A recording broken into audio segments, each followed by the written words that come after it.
this morning on the Jay Sheldon Show. Right off the bat, Danny says, good morning. Got a call with your aunt this morning? Funny story to share. Give me a second to type it. Okay. I hope this is meant to be shared, but it's in the chat. So what the hell? Yesterday, Mike, who I assume is your husband, made me coffee, and I told him to surprise me with a flavor. It was the most terrible tasting cup. Awful. And I thought, oh my God, I'm never drinking this flavor again. Well, this morning, I told him how terrible it was, and I found out he gave me some graham cracker flavor that was not blackout coffee. I can taste how awful it was, and I was surprised Blackout made such a nasty flavor, but it wasn't. Blackout coffee, I have been spoiled. John and the gang over at Blackout Coffee will be very happy to hear that. And you know, I'm not so sure graham cracker flavored coffee would be something I might pick out of a bunch. Anyway, they are one of our great partners on the show. We'll tell you about them coming up a little later in the broadcast. Right now, though, before we get started, we want to tell you about Patriot Mobile. Folks, every time there is something that goes on and you got all these fraudsters trying to jump on board, telling you how patriotic they are, trust me, they're not. For more than 10 years, Patriot Mobile has been America's only Christian conservative wireless provider. They are right there with us in the fight. Patriot Mobile's been a great supporter of this show, and they are the only cell phone service provider that is actually on the front lines defending our freedom. They're the only cell phone service, folks. Patriot Mobile has dependable nationwide coverage. Your service will probably be even better than it is when you make the change. They use all three networks, and that means you get the same coverage you've been accustomed to, or even better. And you don't fund the left or companies pretending to be patriotic when they're not. You switch to Patriot Mobile, you support a company that is 100% out there to defend free speech, religious freedom, the sanctity of life, our military, our first responder heroes. They are 100% U.S.-based. Their customer service team makes it easy to switch. They will put you in a plan, not that will make them more money that you can't afford in your budget. They'll put you in a plan you can afford. And by the way, if you are currently under contract with another company, don't worry about it. They've got plans. Call them. Get with their customer service people and find out more. Unlimited talk and text, U.S.-based support, guarantee of coverage, and like I said, supporting our values. It's easy to do. Just head to the link in our show notes. Simple to remember, patriotmobile.com/J, J-A-Y, patriotmobile.com/J. Partner with the only wireless provider that actually lives our values. Our values. patriotmobile.com/J. Make the switch today, and if you do it using our link, you get your first month free. Your first month is free with Patriot Mobile. All right. Thank you, Patriot Mobile, for being a partner here on the show. We appreciate that. You know, we have seen more than our fair share of craziness with these anti-ICE agitators at the Robol Federal Building in L.A. Last weekend, we saw a lot of protesters attacking the actual building, throwing things at law enforcement. They set a dumpster on fire. No, I'm not kidding. Here's the video of that happening. Look at this.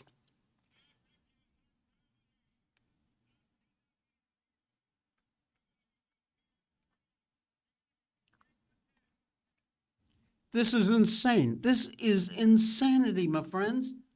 Nuts. Multiple people arrested, including someone who allegedly used a slingshot to fire hard metal objects at officers. Now, yesterday, get this, local high school and middle school students walked out in the middle of school in order. Now, remember, we did that story yesterday. It's illegal to encourage this.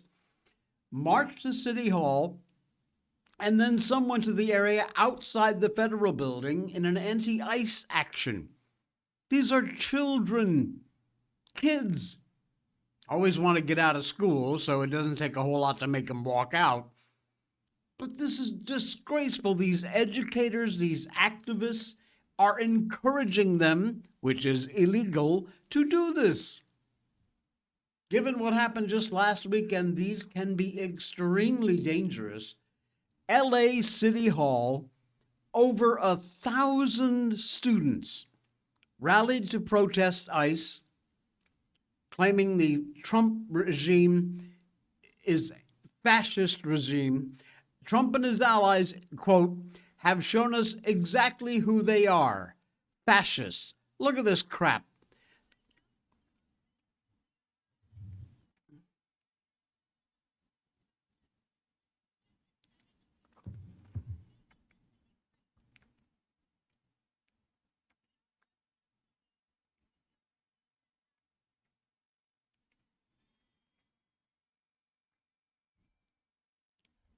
Look at that. These are high school and middle school kids.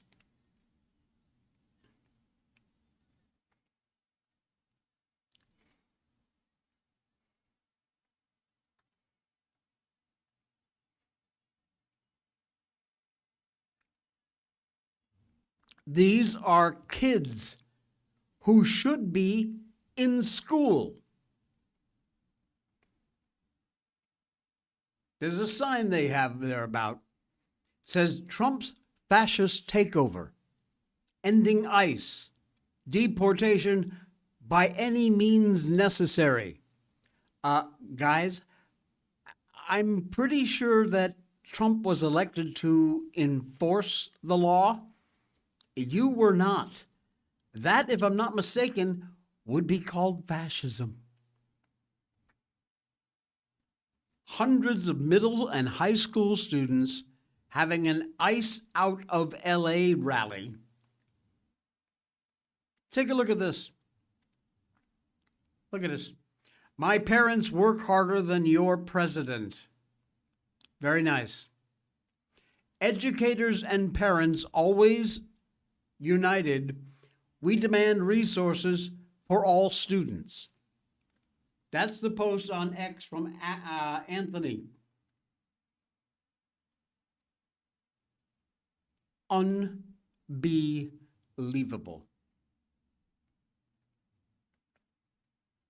I'm pretty sure you're missing an S in what should be educators on the sign, by the way.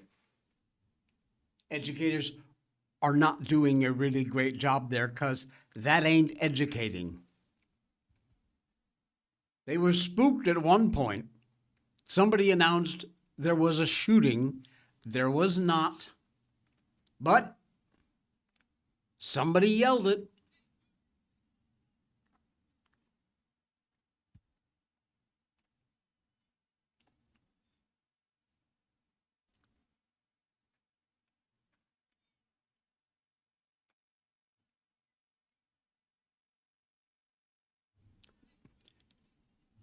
You hear that in the beginning? Shooting. It just takes one. As you may have predicted, things started to get out of hand. Somebody had the sense to have one area around the building blocked off a bit by the LAPD. Some of the anti-ICE folks started throwing things at the cops. It looked like they were pelting them with water bottles at one point. This is why you shouldn't have kids there if you actually care about them, parents. Where are the parents? Anti-ICE folks yelling shame at the police. Police doing the right thing, not them. They had to call an unlawful assembly. There was an altercation with the student. Police wound up arresting a minor. Take a look.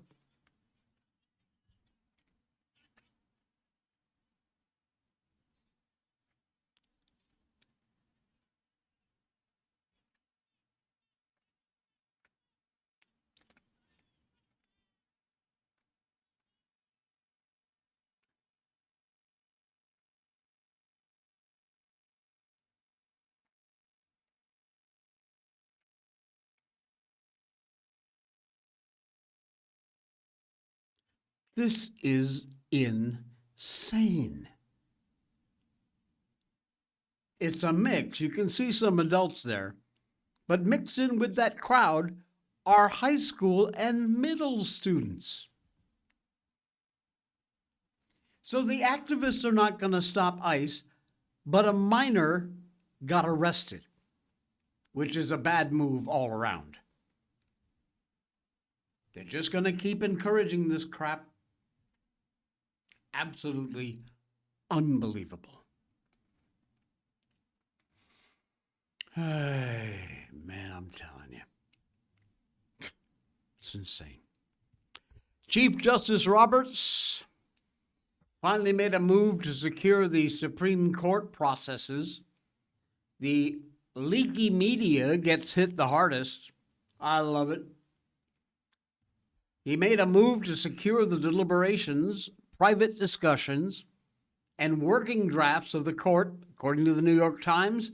Roberts requiring all clerks and permanent staff to sign a non-disclosure agreement. Interesting. The writer in the Times writes about this in like hushed tones, like she's laying out some sort of a plot of a murder mystery. Nothing mysterious about the erosion of this country's court's integrity, that's for damn sure. Points directly to publications like the New York Times, Politico, happily disseminating all the information that gets leaked to them. Chief Justice acted after a series of unusual leaks of internal court documents, most noticeably of the decision overturning the right to abortion. News reports about ethical lapses by the judges, trust in the institution was languishing at a historic low, debate intensifying over whether the black box institution should be more transparent. Instead, the Chief Justice tightened the court's hold on information. Its employees have long been expected to stay silent about what they see behind the scenes. But starting in the fall, a move that has not been previously reported, this is the Times writing this, the Chief Justice converted what was once a norm into a formal contract, according to people familiar with the shift. The Times making this whole thing sound like it's some sort of nefarious, offensive sort of event. It is not. What it reflects is that any respect, any honor for the institution that is the Supreme Court sadly has long passed. New wave of activists, clerks, personnel, they don't consider it to be an institution worthy of protecting or preserving even. They don't even consider that. When a person uses their access in the highest court in the land as a chance to further their own political agenda or somebody else's, any appeal to a sense of honor or an ethical code, absolute illusion. Fallout, the leftist destruction of the leak of the Dobbs draft back in 2022, and all the damage that caused is the best proof we have of exactly that, is the heart of the problem. There's no public accountability for having leaked the document.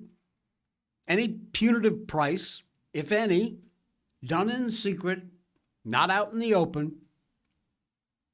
No one batted an eyelash. And so what happened? The leaks continued.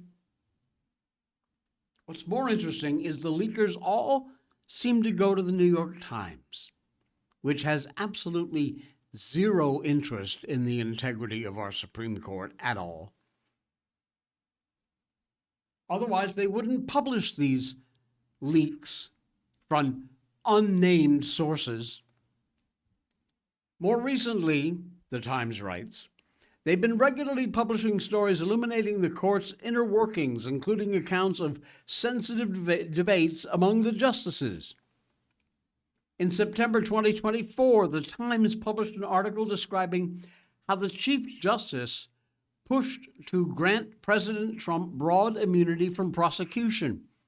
The article quoted from confidential memos by the Chief Justice. Confidential memos by the Chief Justice.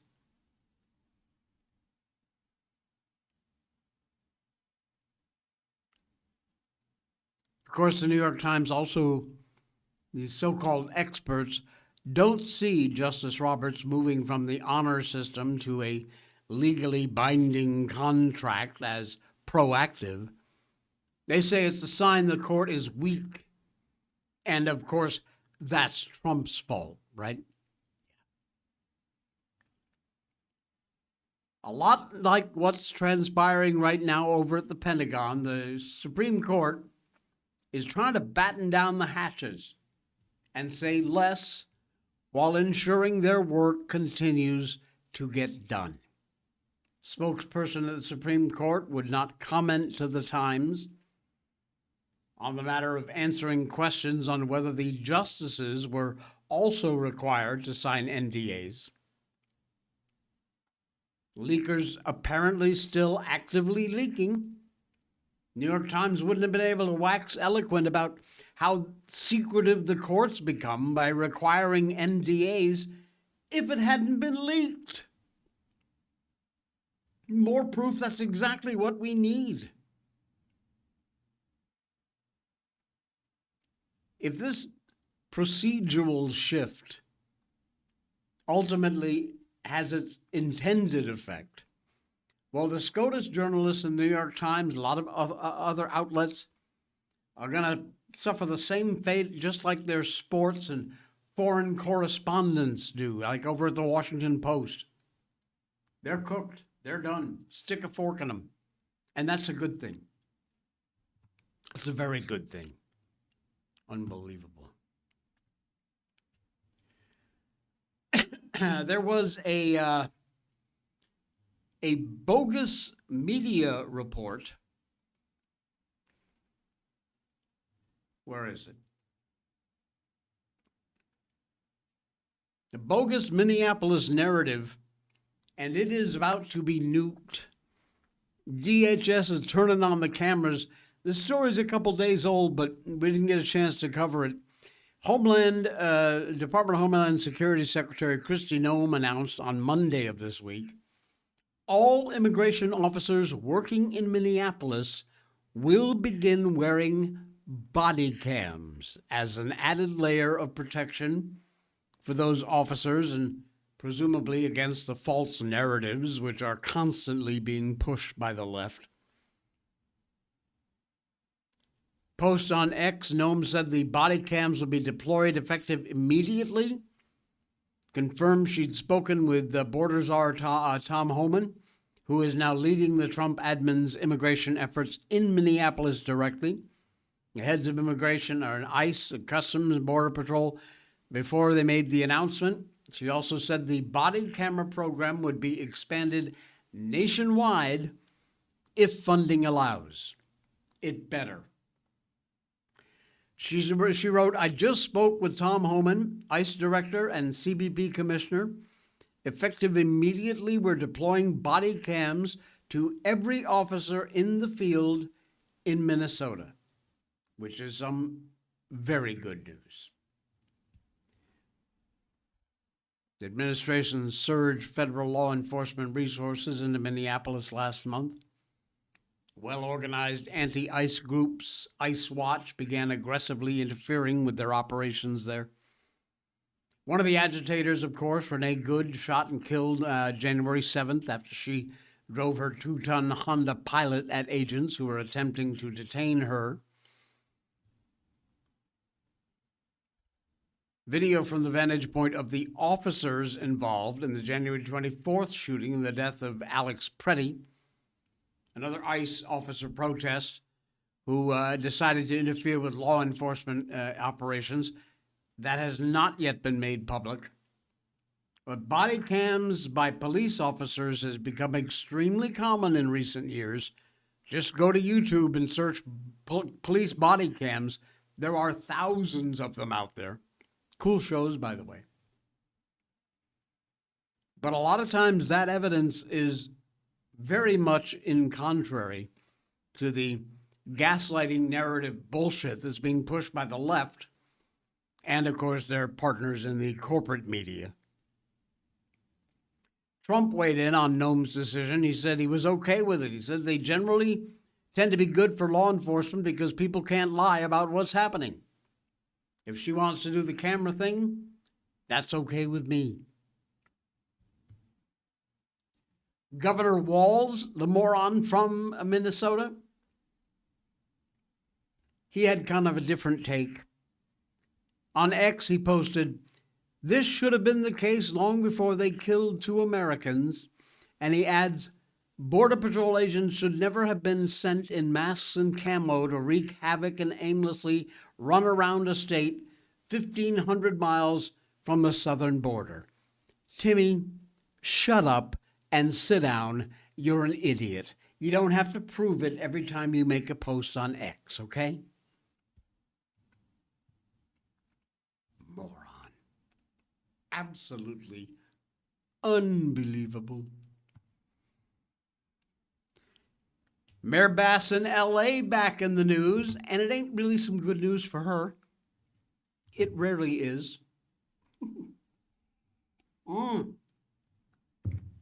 We will tell you about that coming up in just a minute. Right now, though, we are going to tell you about our amazing friends at Blackout Coffee. Stay free, stay awake, brutal awakening dark roast. That is some good stuff.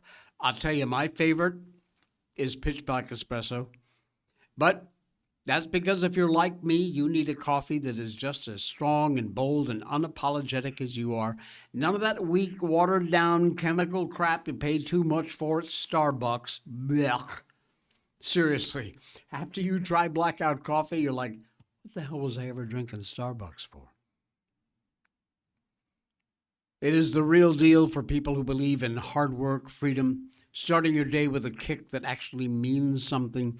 Roasted fresh in small batches right here in America. They work with local co-ops, American farmers to grow the best beans.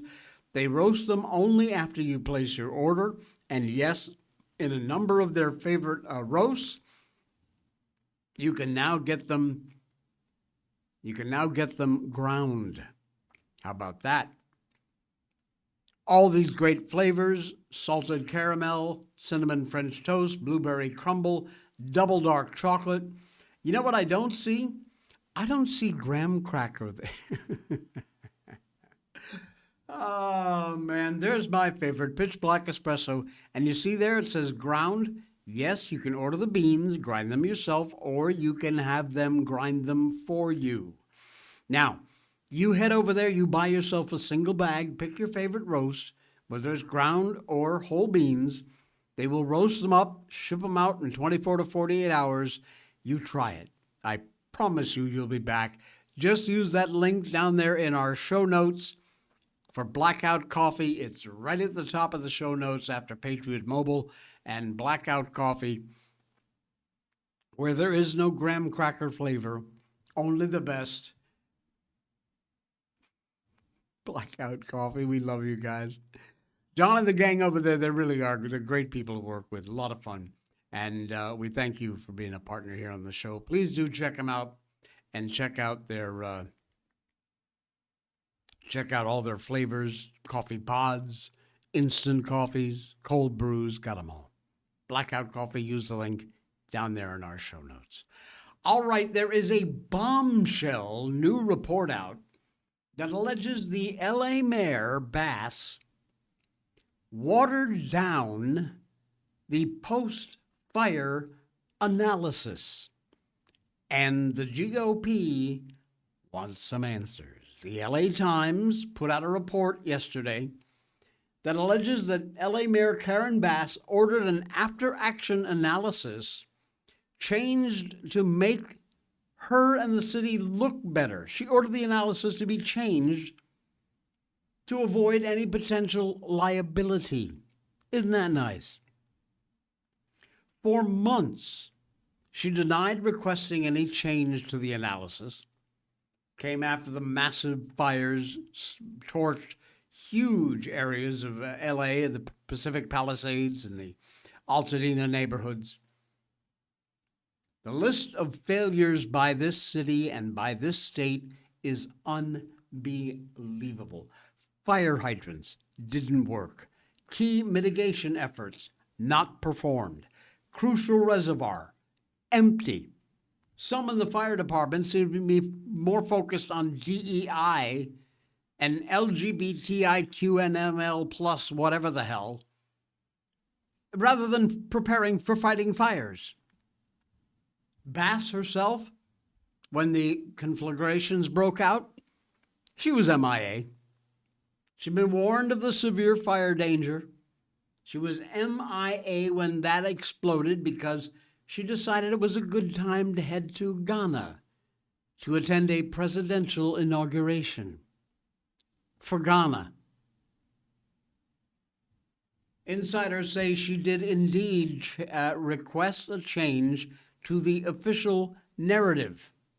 However, two sources with knowledge of Bass's office said that after getting an early draft, the mayor told then interim fire chief Ronnie Villanueva the report could expose the city to legal liabilities for those failures. She wanted key findings about the LA Fire Department's actions removed or softened before that report got made public. And the sources said that is exactly what they did. The key changes she wanted detailed a failure to fully staff up, pre-deploy all available engines, even though oncoming high-intensity winds, severe fire damage had been widely reported. They knew this was going to happen. Mayor didn't tell the truth, and she had nothing to do with changing the report, according to one of the sources from the outlet says. The whistleblowers, who chose to remain anonymous, two of them reportedly are willing to testify under oath. She ordered that report to be watered down. And worse yet, they did it. Insane. Completely insane. All right. It's time for a little good news. First 30 minutes of this show has been absolute disasters. President Trump, God bless him, he is going to award medals of honor to an Afghan war hero and a 100-year-old pilot. He awarded two very belated medals of honor to two highly deserving Americans yesterday. The first one went to Army Staff Sergeant Michael Olis. Unfortunately, this award was a posthumous one. Staff Sergeant Olis, assigned to the 2nd Battalion, 22nd Division Infantry Regiment, 1st Brigade Combat Team, 10th Mountain Division, Light, stationed at Fort Drum, New York. Now, from all accounts, he seemed to have been an absolute stud. He completed airborne, air assault, ranger schools, got a ranger school slot from an enlisted man, not on orders for a ranger battalion. Shows he stood out as an absolute stellar scholar, served one combat tour in Iraq, and was on his second tour in Afghanistan when he was killed in action. In fact, when he was killed, August 28th of 2013, sadly he had less than 2 months left in Afghanistan before rotating home. August 28, 2013, a complex enemy attack involving vehicle-borne improvised explosive devices, suicide vests, indirect fire, and small arms fire struck forward operating base Ghazni in Afghanistan. And what made that unique was it was defended by Polish special forces. They advised an Afghan unit was on the base. Aulis and his men simply passing through the area en route to Bagram, and the Freedom Bird, when everything went absolutely pear-shaped, the attacks kicked off. Aulis got his men out of their billets into the bunkers, and then he saw that the Taliban had breached the perimeter. Well, like any good soldier, he marched to the sound of the guns, and along the way, he encountered Polish Second Lieutenant Karol Czerpika. Aulis and Czerpika advanced on the enemy without body armor and armed only with their rifles. They linked up with the defenders nearest the breach, began attacking to drive the Taliban from the airfield and the adjacent buildings, all while under continuous small arms fire, rocket-propelled grenade fire. This counterattack achieved its purpose. But during that counterattack, they rounded a corner in a field of storage containers and confronted a Taliban fighter. He opened fire, striking Czerpika in both legs. Aulis returned fire and seemingly fatally wounded the enemy fighter. The man was wearing a suicide vest. Aulis positioned himself in order to shield the Polish army captain. And as Aulis approached the dying man, he set off that suicide vest, and that is what took the life of Aulis. The Polish army captain survived the blast. When he returned home, he named his newborn son Michael. Michael sleeps with a teddy bear made from a set of Aulis's uniform bearing his name tape. Do we have that? Yeah, we do. Take a look at this. To honor his fallen comrade, named his newborn son after Aulis. And this is baby Michael Czerpika with a teddy bear made from Aulis's army fatigues. Man, that's tough to watch. He was 24 years old, awarded a Silver Star, subsequently upgraded to a Distinguished Service Cross, the nation's second highest award for combat gallantry. Oddly enough, Chuck Schumer, Democrat senator from New York, one of the behind-the-scenes forces who actually kept this campaign to award Aulis the Medal of Honor when the official deadline expired back in 2016. The military training program at the Senior Academic High School, the College of Health Sciences, has been renamed in his honor. Unbelievable. The second story is a bit more uplifting, thankfully. Elmer Royce Williams, who was born April 4th, 1925. Wow. He was born in Wilmot, South Dakota. Listed in the U.S. Navy shortly after Pearl Harbor as an aviation cadet. Completed flight training in August of 1945, chose a career as a career officer, and eventually flew the Navy's first jet carrier fighter, the Grumman P-9F Panther. Wow. The year 1952 found Lieutenant Williams assigned to the pacemakers of VF-781, flying off the USS Oriskany. 1952, in November, Williams part of an airstrike on the Horyong Industrial Complex near the Korea-Russian border. Second mission of that day, he was assigned to the Combat Air Patrol, protecting 20-plus ships of the Carrier Task Force 77.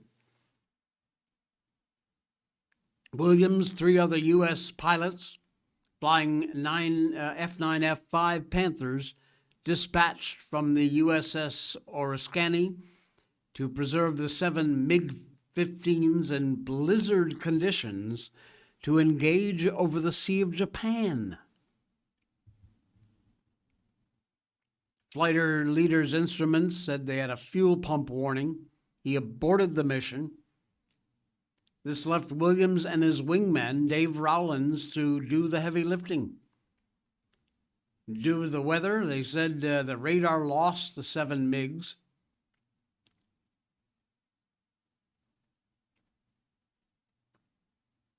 Middle schooler in me can't resist the noting of the NATO code name for the MiG-15s is FAGOT.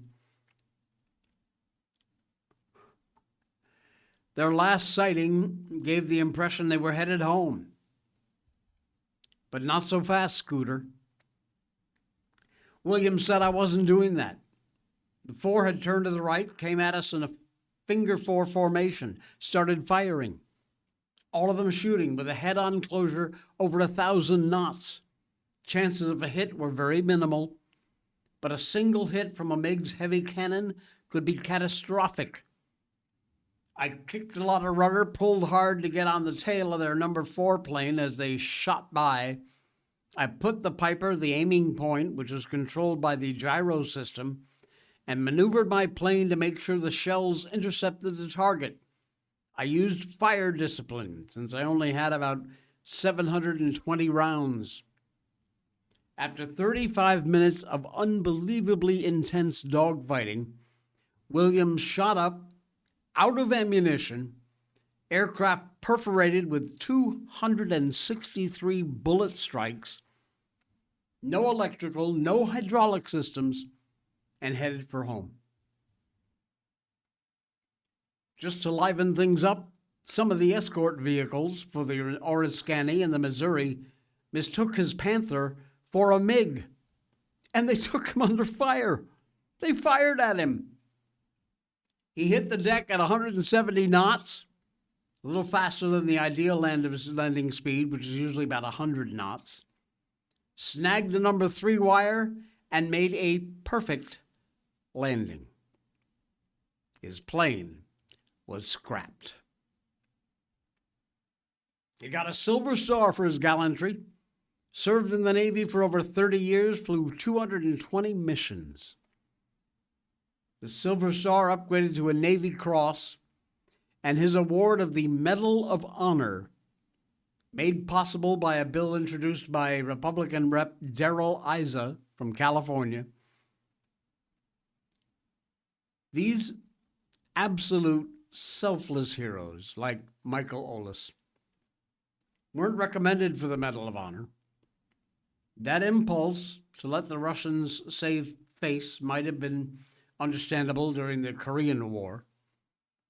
But by the time of the Reagan administration, it just no longer made much sense to deprive Williams of this recognition. These belated actions serve some kind of justice, I suppose.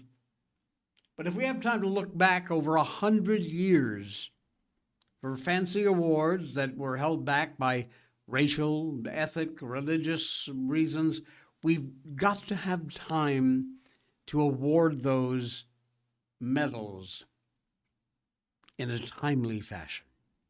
We should be doing that. And thank you, President Trump. We are doing that.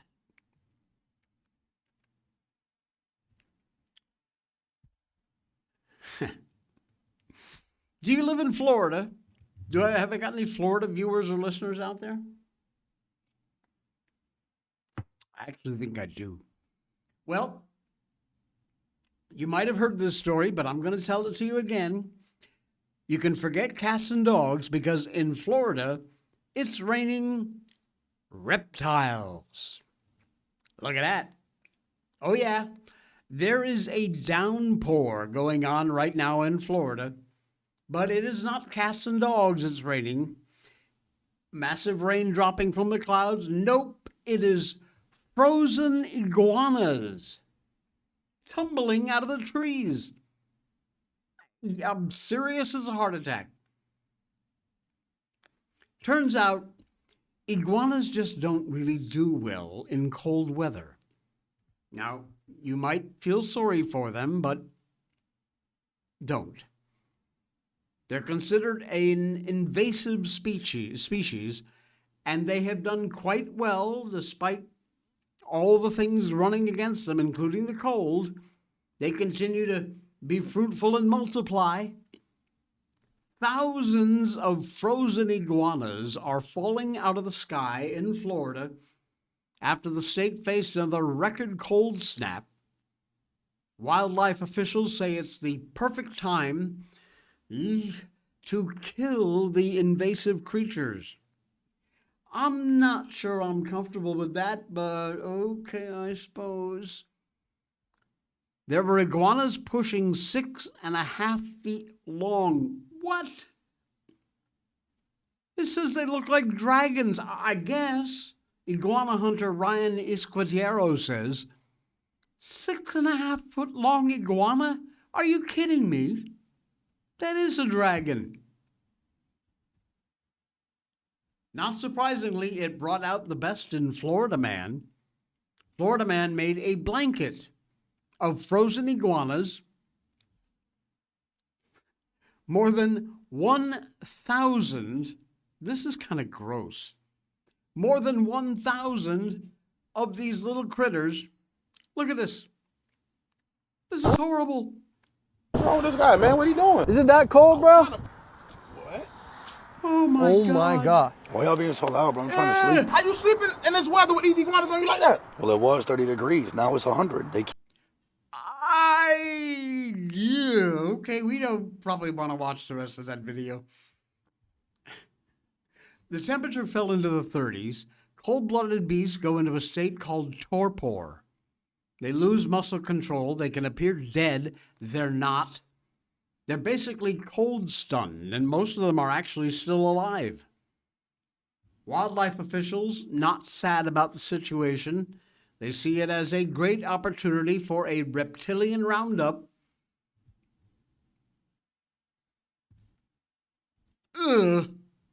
No thank you. Who the hell covers themselves with a blanket of iguanas? Are you kidding me? My God. All right, New Mexico and Utah. I'm not going to take a lot of time on this story. You can look it up if you want. But this is odd. And I think some of my viewers and listeners can relate. They are targeting what are called homewrecker laws that protect cheater spouses and kids. If the Utah legislation succeeds, which is on track to do, that'll leave only 4 states with alienation of affection laws on their books. Former U.S. Senator Kirsten Sinema recently got sued for alleging wrecking a long-term marriage with 3 kids. 6 states sanctioned lawsuits for what's called alienation of affections by abandoned spouses. That number has since dropped to 5 states, and now Utah is posed to eliminate their law any day. This alienation of affection lawsuits allows separated and divorced spouses to bring a civil action for monetary damages against a third party who intentionally causes or contributes to an otherwise happy marriage. So your husband is out there messing around with some other woman or man. I mean, this is 2026. You can actually, in some states, sue that person. The defendant typically is the affair partner of an estranged spouse. The damage sought can be compensatory, emotional distress, loss of consortium, punitive to punish the wrongdoer, deter any further wrongdoing, or it could be both. devastating effects of infidelity, marital breakdown has on families, communities. You can't challenge it anymore. These states are dumping these laws. Why? Why so eager to abolish these laws and strip the last vestige of protection for what really are innocent spouses and, most importantly, their children? New Mexico Supreme Court in January this year, just last month, unanimously abolished New Mexico's common law tort for alienation of affection. It doesn't exist anymore in New Mexico. Gone. More and more of these laws are going by the wayside. Man, not sure that's a good idea, especially with our divorce rate at what it is.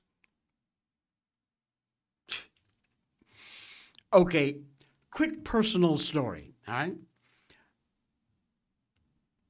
I usually wake up about 4 o'clock in the morning, and I get up and I come downstairs, and Miko, our little Shiba Inu baby, is asleep normally at the foot of the bed. And when I get done with whatever it is I have to do downstairs, I will, maybe an hour later or so, go back upstairs to go back to bed. And I promise you, 99 times out of 100, there, laying right in my spot, usually cuddled up on my pillow, is Miko. And she does not want to move. I want to go back to sleep. I try and move her. I try and scunch her over. She gives me a bit of a growl. I mean, she would never bite me, but she lets me know she's not happy about getting moved. So I found a solution. Before I head out of bed, I take the bedspread and I lay it down over the place right in front of my pillow. So then when I come back, and inevitably she is laying right there on the bed, blocking my way, all I have to do is pick up the bedspread, and she kind of automatically rolls herself over and out of my way. Strangely enough, I can relate to this video. I'm not the only one who has this problem. Take a look. I'm trying to sleep there. There you go. Oh, man. Yeah, I can relate. All right. Thank you, my friends. Thanks for popping by. We appreciate you being here. Be sure and hit that follow button and give us a thumbs up, too. That helps. It helps the algorithm to push us out there and let other people find this show. We are also on video, delayed on demand on YouTube and X, and you'll find our audio part of a podcast out there on Spotify, Apple iTunes, all the podcast platforms. Please do join our Patreon. The link is the top one in our show notes. And that's it. We're done for a Thursday. We'll see you all back again right here tomorrow.